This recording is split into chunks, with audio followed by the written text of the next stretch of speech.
जय श्री कृष्णा। आइए सुनते हैं आज गुरुवार के दिन भगवान विष्णु और माँ लक्ष्मी की यह कथा। यदि कोई व्यक्ति अपने जीवन में धन का वास चाहता है तो हमेशा ही माँ लक्ष्मी के साथ भगवान विष्णु की आराधना अवश्य करे। इन दोनों का रिश्ता काफी शुद्ध व सर्वश्रेष्ठ माना जाता है। परंतु ऐसा क्या हुआ था जो लक्ष्मी जी के कारण भगवान विष्णु की आंखें भर आई।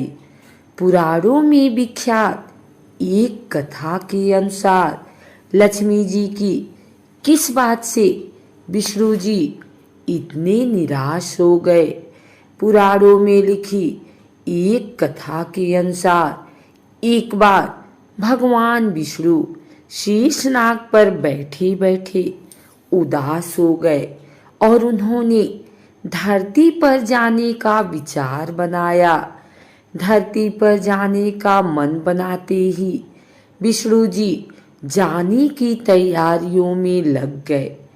अपने स्वामी को तैयार होता देखकर लक्ष्मी माँ ने उनसे पूछा, स्वामी आप कहाँ जाने की तैयारी में लगे हैं। जिसके उत्तर में विष्णु जी ने कहा, हे लक्ष्मी, मैं धरती लोक पर घूमने जा रहा हूँ।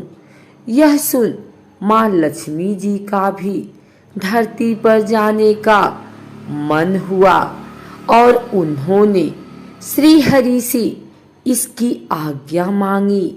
माँ लक्ष्मी द्वारा प्रार्थना करने पर भगवान विष्णु बोले, तुम मेरे साथ चल सकती हो, लेकिन एक शर्त पर तुम धरती पर पहुंचकर उत्तर दिशा की ओर बिल्कुल मत देखना, तभी मैं तुम्हें अपने साथ लेकर जाऊंगा। यह सुनते ही माता लक्ष्मी ने हाँ कह दिया और विष्णु जी के साथ धरती लोक जाने के लिए तैयार हो गई। माँ लक्ष्मी और भगवान विष्णु सुबह सुबह धरती पर पहुंच गए। जब वे पहुंचे तब अभी सूर्य देवता उदय हुए ही थे।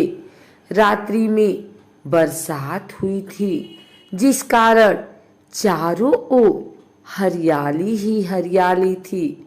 धरती बेहद सुंदर दिख रही थी, जिसके फलस्वरूप माँ लक्ष्मी मंत्र मुग्ध होकर धरती के चारों ओर देख रही थी और भूल गई कि पति को क्या वचन देकर आई हैं। अपनी नजर घुमाते हुए उन्होंने कब उत्तर दिशा की ओर देखा, उन्हें पता ही नहीं चला। मन ही मन मुग्ध हुई माँ लक्ष्मी जी ने जब उत्तर दिशा की ओर देखा तो उन्हें एक सुंदर बगीचा नजर आया। उस ओर से भीनी भीनी खुशबू आ रही थी। बगीचे में बहुत ही सुंदर सुंदर फूल खिले थे। फूलों को देखते ही माँ लक्ष्मी बिना सोचे समझे उस खेत में चली गई और एक सुंदर सा फूल तोड़ लाई। फूल तोड़ने के पश्चात जैसे ही माँ लक्ष्मी भगवान विष्णु के पास वापस लौट कर आई तो भगवान विष्णु की आंखों में आंसू थे।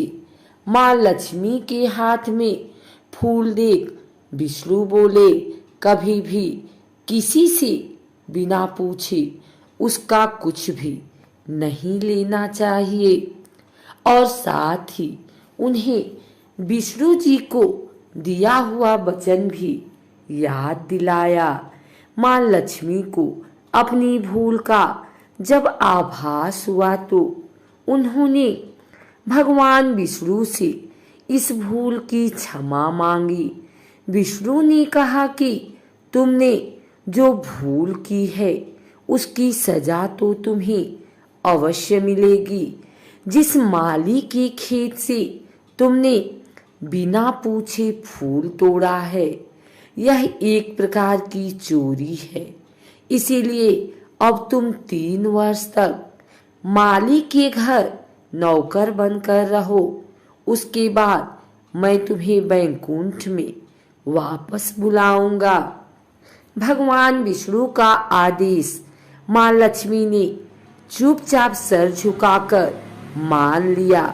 जिसके बाद माँ लक्ष्मी ने एक गरीब औरत का रूप धारण किया और उस खेत के मालिक के घर गई। माधव नाम के उस मालिक का एक झोपड़ा था, जहां माधव की पत्नी, 2 बेटे और 3 बेटियां रहते थे। माँ लक्ष्मी जब एक साधारण औरत बनकर माधव के झोपड़े पर गई तो माधव ने पूछा, बहन तुम कौन हो? तब माँ लक्ष्मी ने कहा, मैं एक गरीब औरत हूँ, मेरी देखभाल करने वाला कोई नहीं।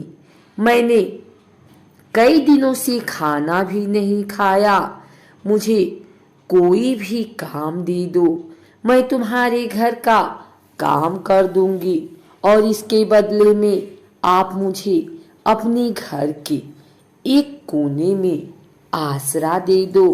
माधव बहुत ही अच्छे दिल का मालिक था, उसे दया आ गई, लेकिन उसने कहा, बहन मैं तो बहुत ही गरीब हूँ, मेरी कमाई से मेरे घर का खर्च काफी कठिनाई से चलता है, लेकिन अगर मेरी 3 की जगह 4 बेटियां होती तो भी मुझे गुजारा करना था। अगर तुम मेरी बेटी बनकर जैसा रूखा सूखा हम खाते हैं उसमें खुश रह सकती हो तो बेटी अंदर आ जाओ। माधव ने माँ लक्ष्मी को अपने झोपड़े में शरण दी और माँ लक्ष्मी 3 साल उस माधव के घर पर नौकरानी बनकर रही। कथा के अनुसार कहा जाता है कि जिस दिन माँ लक्ष्मी माधव के घर आई थी, उसके दूसरे ही दिन माधव को फूलों से इतनी आमदनी हुई कि शाम को उसने एक गाय खरीद ली। फिर धीरे धीरे माधव ने जमीन खरीद ली और सबने अच्छे अच्छे कपड़े भी बनवा लिए। कुछ समय बाद माधव ने एक बड़ा पक्का घर भी बनवा लिया। माधव हमेशा सोचता था कि मुझे यह सब इस महिला के आने के बाद मिला है। इस बेटी के रूप में मेरी किस्मत आ गई है। एक दिन माधव जब अपने खेतों से काम खत्म करके घर आया तो उसने अपने घर के द्वार पर गहनों से लदी एक देवी स्वरूप औरत को देखा। जब निकट गया तो उसे आभास हुआ कि यह तो मेरी मुंह बोली चौथी बेटी यानी वही औरत है। कुछ समय के बाद वह समझ गया कि यह देवी कोई और नहीं बल्कि स्वयं माँ लक्ष्मी है।